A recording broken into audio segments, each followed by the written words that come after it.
그동안에 그 11호 대책의 후유증으로는 주택담보대출이나 LTV나 네. 전세 물건이 실종된다 네. 라고 하는 얘기로 성격이 규정되어 있었습니다만은 그렇죠. 이 법률적인 관점에서 볼 때는 더 큰 점이 사실 묻혀 있지 않나 이렇게 생각이 됩니다. 오늘 스마트 튜브 빠세 초대석에서는 대한민국 최고의 저는 정비사업 전문가라고 생각을 합니다. 기린 법인 대표 전영규 대표님 모셨습니다. 안녕하십니까? 안녕하세요. 네. 아마 이 방송을 통해서 처음 보시는 분들도 있으시니까 네. 좀 자기소개 좀 간단히 해주시면 좋겠습니다. 안녕하세요. 네. 27년차 법무사법인 기린의 네. 대표 전영규입니다. 저는 주로 강남 4구에서 정비사업에 관해서 처음서부터 끝까지 종료하면서 27년차가 됐기 때문에 네. 이 사이에 겪은 일들이 참 많이 있습니다. 그래서 오늘 시간이 허락하는 한도 내에서 제 경험을 말씀드릴까 합니다.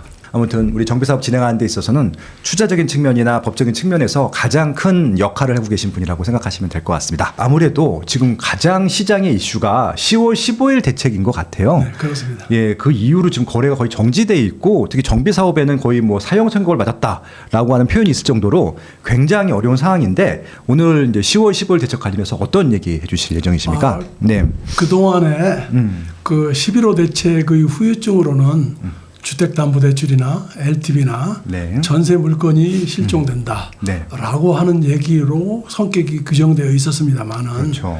이 법률적인 관점에서 볼 때는 더 큰 점이 사실 묻혀 있지 않나 이렇게 생각이 됩니다. 그 중에서도 특히 네. 그 조합원 지위 승계 부분도 있지만 네. 그 똘똘한 한 채라고 이름 지어지는 네. 재당첨 제한이라고 일컫는 분양 신청 제한. 그렇죠. 그 다음에 토지거래 허가 구역의 지정으로 인해서 3종 세트가 사실은 억누르고 있어서 네. 이런 부분들이 조금 표현이 안 돼 있는 것 같아서 그래서 오늘은 그 점에 대해서 법률적인 관점에서 좀 설명드릴까 합니다. 일단 좀 15일 대책 부분에서 지금 문제가 되는 항목들 그리고 지역들 좀 말씀해 주시고 시작하시면 좋겠습니다. 지금 토지거래 허가 구역으로 묶어 있는 게 서울시 전역이고 그렇죠. 경기도 12개 시군구라고 네. 생각이 됩니다. 그렇죠. 그렇죠. 그래서 이 투기과열지구로 지정이 됐을 때는 여러분도 잘 아실 거야 아마. 네. 재건축 경우에는 조합 설립 인가 이후에 네. 양도가 되지 않는다는 거. 예. 재개발은 관리처분 이후 이렇게 되어 있습니다. 그렇죠. 근데 최근에는 이것을 뒤집는 사례가 좀 있어가지고 네. 좀 시끄럽습니다. 아, 이게 뒤집는 사례라는 게 뭔가요? 그동안에는 투기과열지구라고 하더라도 네네. 양도나 매매나 이런 것들이 안 되고 특히 증여도 안 된다고 법률에서는 규정을 하고 있어요. 그렇죠. 그게 도정법 39조 2항의 본문에 나와 있는 내용인데 네네. 그런데 이 증여 부분을 그동안에는 실질적으로 일부 증여의 경우에는 투기과열지구라고 하더라도 용인을 해줬다는 것이죠. 그렇죠. 그렇죠. 그래서 일부 증여만 되더라도 실질적으로 증여를 해왔고 그 대신 대표자는 변경되지 않는 한도 내에서는 묵인을 해줬던 것이죠. 그렇죠. 그래 이게 묵인을 해준 것이 그냥 해준 게 아니고 네. 국토부에서 2017년도의 투기과열지구로 지정을 하면서 국토부에서 이제 이렇게 묵인을 용인을 해주는 이제 Q&A가 있었습니다만은 네네. 최근에 이것을 깨버리는 판례가 나왔어요. 어떤 판례죠? 그 판례가 여기서 좀 말씀을 드리면은 네. 사실은 서초 구반포에 있는 네. 그 재건축 사업장에서 발생된 것들이에요. 그것 좀 구체적으로 알려주시면 좋을 것 같습니다. 그 내용은 이렇습니다. 네. 1990년대에 이 구반포 아파트를 가지고 있던 사람이 조합원이 있었는데 네. 이 사람이 사업이 잘 안 돼서 네네. 사실은 채무를 좀 많이 졌어요. 네네. 그래서 이 채권자가 이 사람에 대한 물건에 가압류를 해놓고 가처분을 해놨던 것이죠. 그렇죠. 그런데 그 이후에 네. 계속 사업이 어려워서 네. 이혼을 하게 돼가지고 그 2분의 1 지분을 부인한테 줬던 것이죠. 네네.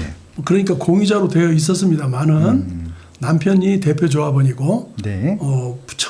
이혼한 처는 2분의 1 공유 지분을 가지고 있었던 것이죠. 그렇죠. 그런데 이후에 이 제3의 채권자가 담보 실행을 위해서 경매를 해가지고 네. 이 소유권을 취득했단 말이죠. 네. 물론 이때는 중개사도 일부 이쪽 그 중개행위를 해가지고 네. 경매를 통해서 들어갔습니다만은 네네네. 얼마 전에 결론적으로 먼저 말씀드리면 그 서울 고등법원 판례에서는 네.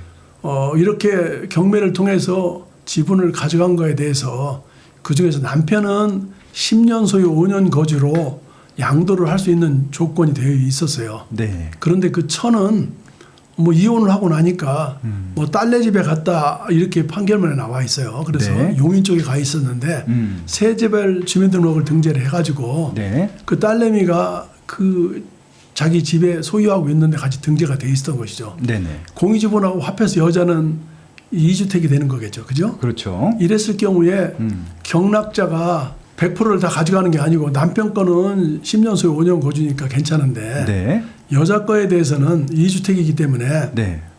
10년 소유 5년 거주라도 1세대 1주택이 돼야 되지 않습니까? 네. 이래서 2분의 1 지분은 못 주겠다는 거예요. 조합에서 아마 이 부분을 브레이크를 걸어가지고 네. 결국은 2분의 1은 현금 청산이 돼버려가지고 경락을 받았어도 네. 2분의 1밖에 못 가져왔었어요. 2분의 1이면 온전한 조합원 자격이 되나요? 조합원 자격이 안 되겠죠. 왜냐하면 그 큰 평형을 못 가고 그렇죠, 그렇죠. 그 작은 평형으로 가는 수밖에 없겠죠. 여기서 말씀드리고 싶은 것은 네네. 저도 사실은 억울한 점이 있어요. 2분의 1을 그 위자료를 받아가지고 갈 데가 없어서 딸네 집에 가 있었는데 그렇죠. 세대별 주민등록표로 등재돼서 네네. 결국은 이분이 나중에 그 공유 부분하고 합해서 네네. 2주택으로 되니까 이 부분은 경락자는 뜬금없이 그냥 느닷없이 2분의 1만 밖에 못 받게 돼가지고 그렇죠. 이걸로 끝난 게 아니에요. 그럼 또 어떻게 이어지는 거죠? 이 고등법원에서 판례가 대법원에서 심리 불속행으로 확정이 됐어요. 얼마 전에 네네. 몇 달 전에 네네. 이랬는데 국토부에서는 대법원 판례를 보고 네네. 각 서울시하고 각 전국에 공유지분의 경우는 네. 그동안에는 대표자만 10년 소유 5년 거주에 해당이 됐으면 다 양도가 가능했는데 네. 이제는 그 나머지 공유지분의 경우에는 네. 그 사람에 대해서도 10년 소유 5년 거주의 요건을 달성해야지만 지분을 가져갈 수 있다. 이런 판례를 내서 예. 결국은 뭐 이게 투기과일지구로 지정이 돼서 이렇게 됐다기보다는 네. 그 전부터도 이렇게 정리되어 왔었는데 아무래도 다른 사업장에서도 이런 일이 발생이 돼서 네. 국토부로부터 공문을 받은 서울시는 또 각 구청에 이 공문을 다 내려보냈고 네. 각 구청에서는 이쪽에 일을 하고 있는 이 법무사들하고 이 사람들 소유자들한테 네네. 앞으로는 이 증여 부분을 인정을 못 해주겠다. 아이고. 이래가지고 시끄러워가지고 네. 기존에 여태까지 쭉 해왔던 사람들은 뭐 굉장히 난리가 났겠죠, 그죠? 예예. 그래서 우리들도 이거 큰일 났다 싶어서 이걸 뭐 하루에 한 10대 명 이상 20명이 아이고. 문의를 해와서 예예. 우리가 공문을 만들어서 네. 이러이러한 경우는 이렇게 된다라고 설명을 드리고 이렇게 진행한 바가 있습니다. 지분에 대해서 10년 소유, 5년 거주를 못한 것들은 이제 인정을 못 받는 걸로 확정된 거죠. 공유지분의 경우에도. 예예. 그럼 이게 증여할 때도 조심해야 되겠네요. 일부 어떻게 지금 왜냐하면은 이 증여가 이렇습니다. 기본적으로 부모들이 증여를 할 때 자기 보유세 부분도 그 디스카운트가 되니까 이제 그렇죠. 증여를 하는 거 아니겠어요? 그렇겠죠. 그리고 증여도 빠른 시일 내에 빨리 하면은 증여세가 그 증여 당시 가액으로 정리가 되니까 그렇죠. 될 수 있으면 빨리 하려고 해서 요새는 많이 하고 있는데 그동안에는 그렇습니다. 대표자가 해당만 되면은 나머지 사람들은 볼 것도 없으니까 그렇죠. 사실은 그걸로 해서 많이 빠져나갔거든요. 네. 그런데 이번 판례에서는 둘 다 걸려버리기 때문에 이게 상당히 하루에도 한 20명씩 이렇게 문의가 와요. 각 조합별로. 그러니까 엄청나서 업무가 마비가 돼서 우리도 이제 문서를 만들어서 하고 이 판례를 안 볼 수가 없었어요. 이런 문제 때문에 세상이 굉장히 시끄러운데 아직은 뭐 향후에 어떻게 할 것인가는 물론 인가를 안 내준다고 하니까 앞으로는 어렵게 되지 않겠습니까? 일단 이 부분에 해당되시는 분들은요, 아무튼 뭐 여러 가지 좀 상담을 받아보실 필요가 있을 것 같고, 법무사법인 기인한테도 좀 많이, 이 분야 최고 전문가 기업이거든요. 그래서 한번 문의해 주셔도 좋을 것 같습니다. 그럼 다시 이제 규제로 돌아와서요. 이제 이 부분을 한 번도 경험하지 않았기 때문에 용어는 들어서 익숙한데 잘 모르시는 분들이 있어요. 그러니까 예를 들어 이런 거죠. 조합원 지위양도 금지하고 재당첨 제한하고 같은 거 아닙니까? 헷갈리신 분들이 있는데 그 부분만 좀 명확히 좀 해주시고 갔으면 좋겠어요. 이렇게 아시면 돼요. 뭐냐면은 조합원 지위 양도를 제한하는 것은 단일한 정비구역, 하나의 정비구역에서 하나의 물건을 가지고 있었을 때 이 물건을 남한테 넘기느냐 넘기지 않느냐 이런 부분을 규제하는 것이라고 한다면 이제 이게 투기과외직의 조합원 지위 승계 또는 양도 금지라고 합니다. 그런데 그 이후 다른 두 가지 물건을 가지고 있을 경우 만약에 A라는 사업장에서 하나 갖고 있고 B라는 다른 정비구역에서 하나를 갖고 있었을 경우에 물론 양자가 투기과일지구여야 됩니다. 둘 다. 물론 살 때는 안 됐더라도 양도할 때에 투기과일지구가 되면 똑같은 효과죠. 우리는 양도 시점이 무조건 법이 해당되는 거죠. 그러니까. 그래 두 가지 물건을 하나는 지위 양도는 하나의 단일한 물건, 단일한 정비고요.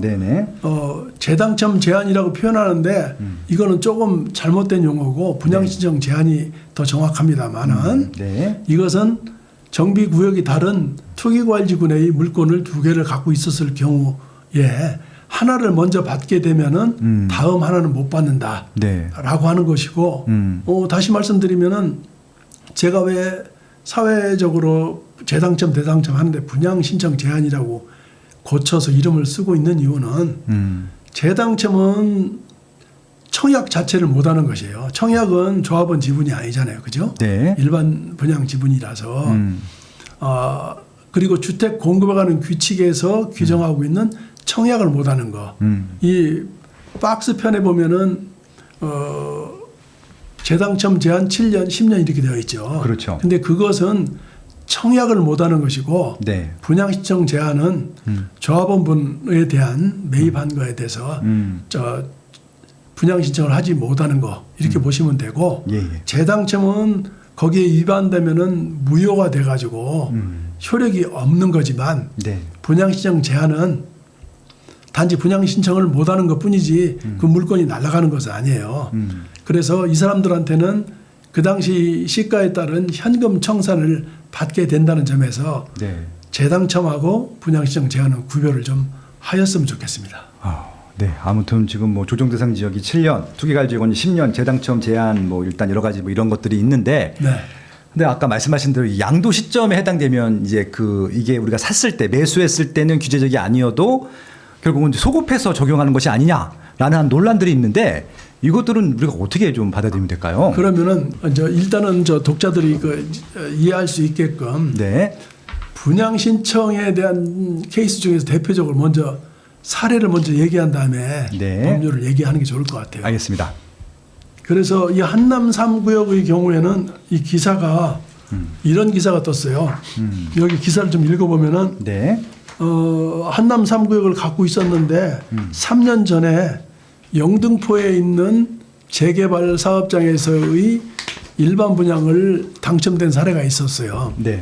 이랬는데 막상 한남 3구역은 사실은 가격이 비싸고 엄청 비싸죠. 실질적으로 올해 한 1990년대부터 갖고 있던 사람들이 많거든요.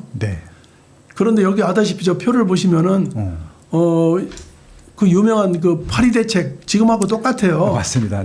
이때에 8월 3일 날 파리 대책을 발표하면서 사실은 투기과일지구를 서울시 전역을 지정을 했지 않습니까? 그렇죠. 물론 이제 요번에 15대책하고 기시감을 내가 느끼기는 합니다만은 이때에 구역 투기과일지구를 다 지정을 했기 때문에 당연히 한남 3구역도 투기과일지구가 됐겠죠. 그래서 8월 3일 날 그 투기과일지구가 지정이 되면서 어떤 작업을 했냐면 도정법을 개정을 했어요.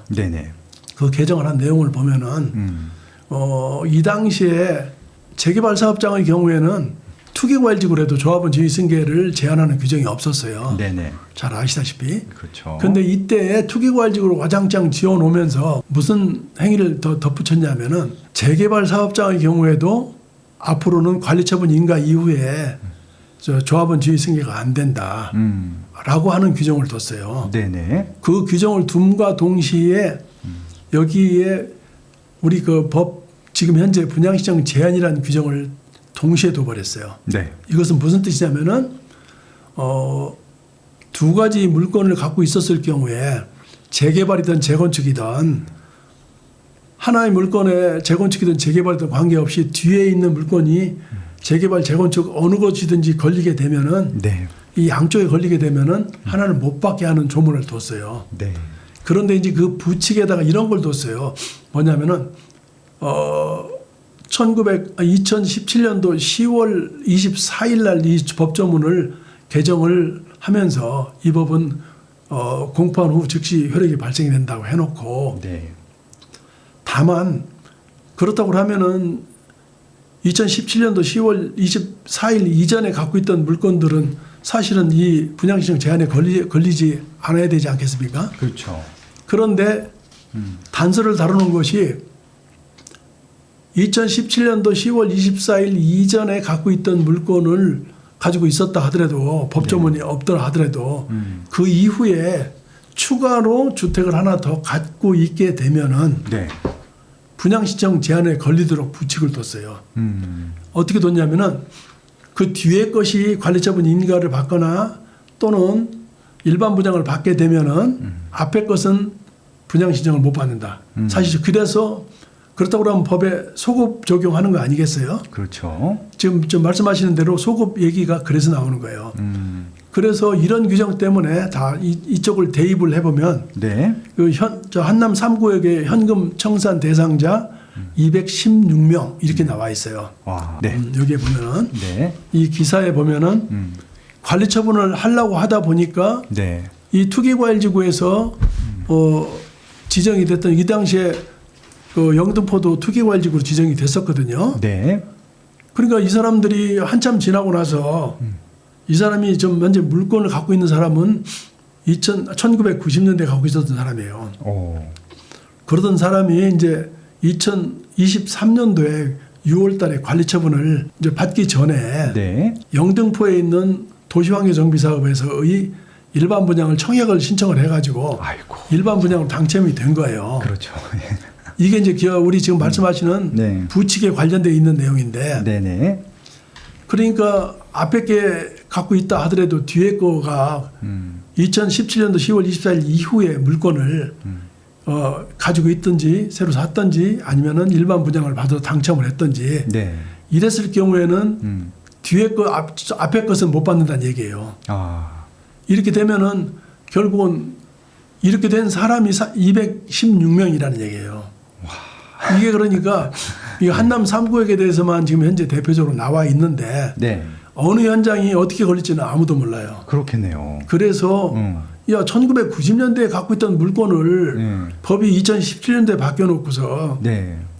이것을 못 받게 하면은 이게 잘못된 거 아니냐, 불소급의 원칙에 위배된 거 아니냐라고 그렇죠. 하는 주장이 나오는 것이고, 그렇죠. 이것은 사실 형사 처벌하고도 똑같은 것이다. 이런 볼멘 소리가 나오는 게 그래서 나오는 것이죠. 네.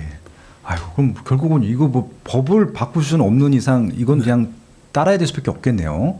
이 당시에 법을 만들면서 이제 문제점이 여러 가지가 있었어요. 그 중에서도 대표적으로 좀 얘기를 좀 들어보면은 네. 2017년도 10월 24일 전에 네. 이미 8.3자 대책을 만들면서 네네.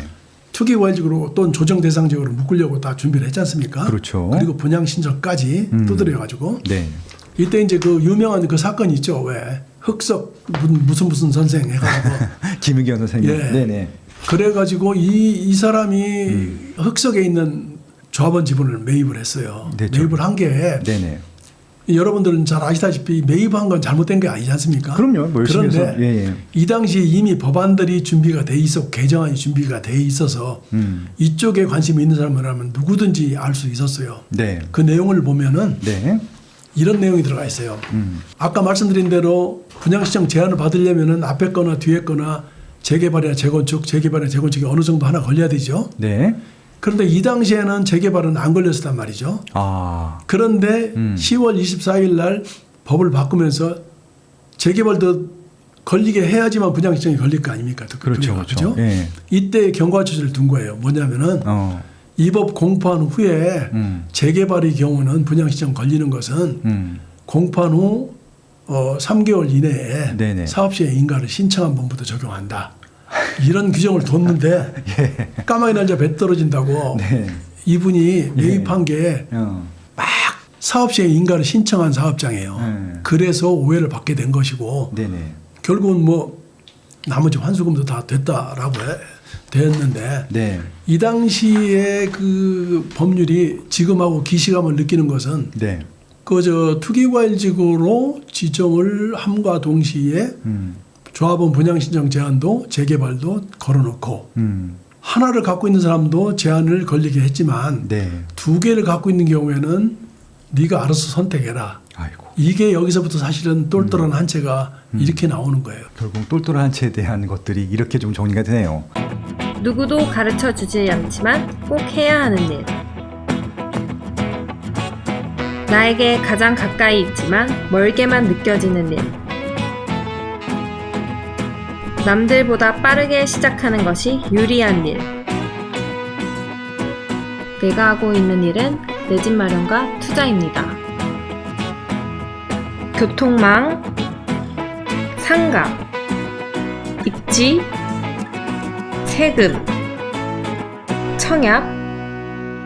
나는 이 모든 일을 스마트 튜브 경제 아카데미에서 시작하고 있습니다. 스마트 튜브 경제 아카데미.